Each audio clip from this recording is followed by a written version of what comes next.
자녀가 대학을 졸업하고 취업을 준비하는 모습을 보면 기쁘면서도 한편으로는 복잡한 마음이 드실 거예요. 특히 기초생활수급자 가정에서는 자녀의 취업이 오히려 가족 전체의 수급 자격에 영향을 줄까봐 걱정되기도 하죠. 이런 상황에 놓인 분들이 정말 많으신데 혹시 비슷한 고민을 하고 계신가요? 안녕하세요. 소소하지만 담백한 복지 이야기를 전해드리는 소담이입니다.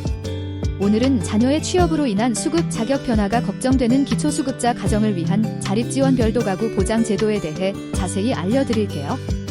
이 제도를 알고 계시면 자녀의 자립을 마음 놓고 응원하실 수 있고 동시에 가족의 생계 안정도 유지할 수 있어서 정말 유용한 정보가 될 거예요. 도움이 되셨다면 좋아요와 구독 눌러주시면 감사하겠습니다. 먼저 많은 분들이 겪고 계시는 상황을 하나의 사례로 말씀드릴게요. 김소담 씨 가정은 남편과 아내, 그리고 대학생 아들로 구성된 3인 기초수급자 가구입니다. 남편은 고령이고 아내인 소담 씨는 건강이 좋지 않아 일을 하기 어려운 상황이에요. 그런데 아들이 이번에 대학을 졸업하면서 취업을 하게 되었습니다.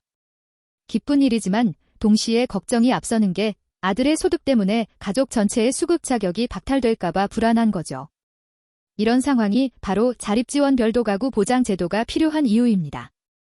이 제도는 자녀의 자립을 지원하면서도 부모님의 생활 안정은 계속 보장하는 것을 목적으로 만들어진 정책이에요. 사실 이 제도가 도입된 배경을 보면 과거에 자녀의 취업 때문에 가족 전체가 수급에서 탈락하는 경우가 많아서 오히려 자녀의 자립을 막는 역설적인 상황이 생겼던 거죠. 이런 문제를 해결하기 위해 빈곤의 대물림을 예방하고 자립할 수 있는 기회를 제공하자는 취지로 만들어진 제도입니다. 쉽게 말해서 자녀가 취업해서 독립할 나이가 되면 그 자녀만 가구에서 분리해서 따로 관리하고 나머지 가족은 계속 수급 혜택을 받을 수 있게 해주는 거죠. 구체적으로 어떻게 작동하는지 설명해 드릴게요. 아까 김소담 씨 가정의 예로 돌아가면 아들이 취업을 하게 되면 기존 3인 수급자 가구에서 아들만 분리됩니다. 그러면 아들은 부양 의무자로 분류되고 김소담 씨와 남편은 2인 수급자 가구로 계속 혜택을 받게 되는 거예요. 물론 3인 기준에서 2인 기준으로 바뀌니까 수급비는 줄어들긴 하지만 완전히 끊어지는 건 아니라서 생계 유지에 큰 도움이 됩니다. 이 제도가 적용되려면 몇 가지 조건이 있어요. 첫 번째는 나이 조건인데 취업하는 자녀가 만 18세 이상 34세 이하여야 합니다. 두 번째는 소득 조건으로 월 90만 원 이상의 소득이 생기는 취업이나 창업을 해야 해요.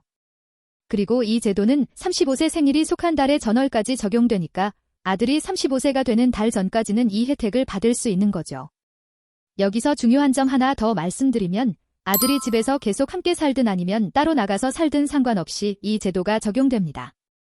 그리고 만약에 취업 후에 어려운 상황이 생겨서 실직하게 되더라도 적용기한 내에서는 다시 일반 수급자로 전환이 가능해요.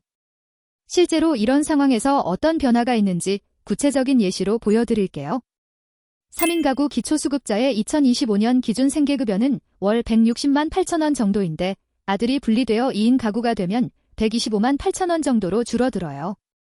약 35만 원 정도 차이가 나는 거죠.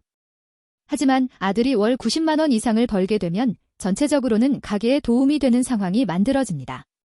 이 제도를 신청하려면 거주지 관할 주민센터나 구청에 가서 자립지원 별도가구 보장에 대해 문의하시면 됩니다. 담당자가 자세한 절차와 필요한 서류에 대해 안내해 줄 거예요. 보통은 취업 확인서나 소득 증명 관련 서류가 필요하고 가구원 변동 신고도 함께 해야 합니다. 제가 경험상 말씀드리면 미리 전화로 한번 문의해 보시고 필요한 서류를 준비해서 가시면 더 효율적으로 처리하실 수 있어요. 그런데 여기서 한 가지 더 고려해 보실 점이 있어요. 바로 다른 급여에 미치는 영향입니다.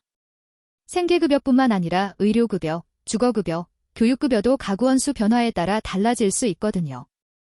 특히 의료급여의 경우 아들이 부양의무자로 분류되면서 부양능력 판정을 받게 되는데 아들의 소득이나 재산 상황에 따라 의료급여 수급에 영향을 줄 수도 있어요. 이런 부분은 개인 상황에 따라 결과가 많이 달라지니까 신청 전에 담당 공무원과 충분히 상담해 보시는 걸 추천드려요. 아들의 정확한 소득액, 재산 상황, 그리고 가족의 건강 상태 등을 종합적으로 고려해서 가장 유리한 방향으로 진행하는 게 중요하거든요. 또 하나 알아두시면 좋은 건 만약 아들이 실직하거나 소득이 줄어서 다시 일반 수급자로 돌아와야 하는 상황이 생기더라도 35세 이전이라면 재취업했을 때 다시 이 제도를 적용받을 수 있다는 거예요. 즉, 한번 사용하면 끝이 아니라 적용기간 내에서는 상황에 따라 유연하게 활용할 수 있습니다. 제가 이 분야를 오랫동안 지켜보면서 느끼는 건 많은 부모님들이 자녀의 취업을 오히려 말리거나 미루게 하는 경우를 종종 봤다는 거예요. 수급 자격을 잃을까봐 걱정되시는 마음은 충분히 이해하지만 이런 제도가 있다는 걸 알고 나면 마음 편히 자녀의 자립을 응원할 수 있게 되죠. 실제로 이소담 씨라는 분은 이 제도를 통해 아들의 취업을 적극 지원하면서도 부모님의 생계는 안정적으로 유지할 수 있었다고 하더라고요. 아들도 부담 없이 사회생활을 시작할 수 있었고 나중에는 더 안정적인 직장으로 이직해서 가족 전체가 수급에서 벗어날 수 있게 되었다는 후일담도 들었어요. 다만 주의하실 점도 있어요. 아들이 부양의무자로 분류되면서 소득이나 재산이 일정 기준을 초과하게 되면 생계급여나 의료급여에 영향을 줄 수 있어요. 특히 소득이 연 1억 3천만 원을 넘거나 일반 재산이 12억 원을 초과하게 되면 생계급여 대상에서 제외될 수 있으니까 이런 부분도 미리 체크해보시는 게 좋겠어요. 그리고 이 제도는 18세부터 적용되는데 고등학교 재학 중에도 일학습 병행제나 현장 실습 등으로 소득이 생기는 경우에도 인정될 수 있어요. 요즘 특성화고나 마이스터고 학생들이 현장 실습을 많이 하잖아요. 이런 경우에도 월 90만 원 이상의 소득이 생기면 18세 이전이라도 이 제도를 적용받을 수 있으니까 참고하시면 될 것 같아요. 한 가지 더 말씀드리면 형제 자매가 여러 명인 경우에는 각각 별도로 이 제도를 적용받을 수 있어요. 예를 들어 큰아들이 먼저 취업해서 분리되고 나중에 둘째도 취업하게 되면 둘째도 따로 분리할 수 있는 거죠.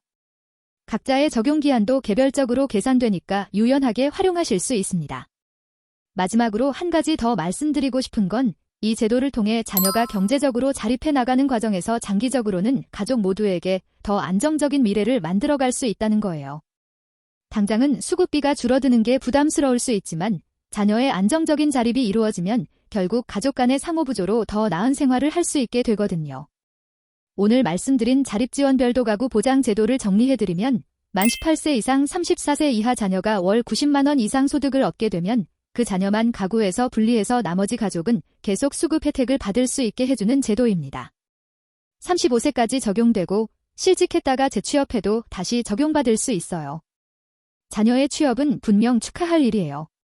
이런 제도적 뒷받침이 있으니까 부담 갖지 마시고 아이가 당당히 자립할 수 있도록 응원해 주시면 됩니다. 개인 상황에 따라 결과가 달라질 수 있으니까 구체적인 신청 전에는 반드시 관할 주민센터에서 상담받아 보시길 권해드려요. 혹시 비슷한 상황에 계신 분들이나 이 제도를 활용해 보신 경험이 있으시다면 댓글로 공유해 주세요. 서로의 경험이 큰 도움이 될 거예요. 오늘 영상이 도움이 되셨다면 좋아요와 구독 부탁드리고 소담이었습니다. 감사합니다.